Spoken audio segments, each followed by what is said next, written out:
आप लोग से और एक सर्वाइवर को भी मिलाने जा रही हूँ जिनका नाम है सुनीता। इनके ऊपर भी एसिड अटैक हुआ है, लेकिन उनको हिंदी नहीं आती है क्योंकि मैं कोलकाता में हूँ, आप लोग को पता है, तो वो बंगला में ही बोलेगी। तो आप सुनो कि उनके साथ भी क्या हुआ है और कब हुआ है। तो हेलो, কেমন আছো? ভালো আছি, তুমি কেমন আছো? আমিও ভালো আছি।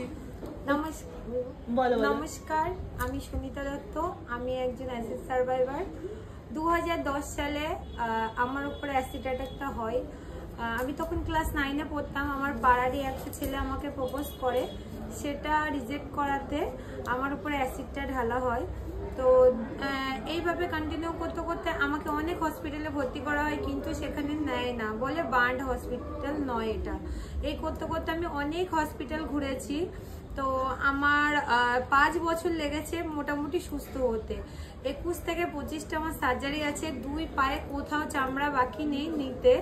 তো একটা সময় পর ডক্টর বললো আর কোথাও চামড়া নেওয়া যাচ্ছে না, তোমার সার্জারি হবে না।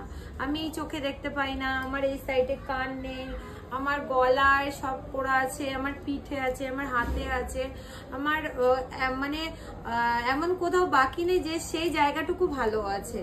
তো এই করতে করতে আমি ঘরবন্দি হয়ে যাই। কেন কি একটা সময়ের পর আমাদের পাশের আশেপাশের মানুষজনকে আমাদেরকে সেই অ্যাকসেপ্টটা করতে পারে না। যখনই আমরা বেরোনোর চেষ্টা করি, অনেকে আমাদেরকে দেখে ভয় পায়, অনেক বাচ্চারা দেখে ভয় পায়। আমরা এই ঘটনাটা হওয়ার পরে আমরা মানসিকভাবে সুস্থ থাকি না।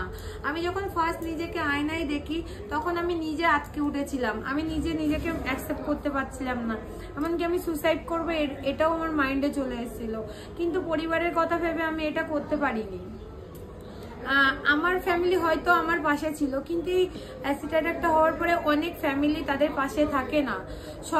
সরকারও আমাকে, মানে পুলিশও আমার যে করেছে তাকে ধরতে পারিনি, যে করেছে সে ওই দিনের পর থেকে পালিয়ে গেছে, কোনো স্টেপ নেয়নি।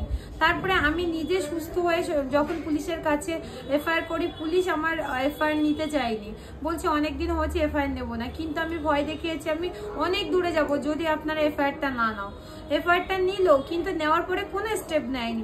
আমাদের পশ্চিমবাংলায় মানে হাজার হাজার মেয়ে এরকম হয়ে যাচ্ছে, কারো ধর্ষণ হচ্ছে, কেউ অ্যাসিড অ্যাটাক হচ্ছে, শিশুরা পর্যন্ত এর শিকার হচ্ছে। কিন্তু আমাদের পশ্চিমবাংলায় আইনের কোনো মানে সেই কড়া ভাবটা নেই।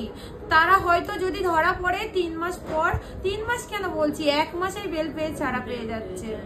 কিন্তু আমাদের যারা এরকম করছে তাদের এমন দৃষ্টান্তমূলক সাজা হওয়া দরকার যেন আর কোনো মেয়ের এরকম ক্ষতি না হয়। 10 টাকার অ্যাসিডে দেখতে পাচ্ছেন আমার শরীর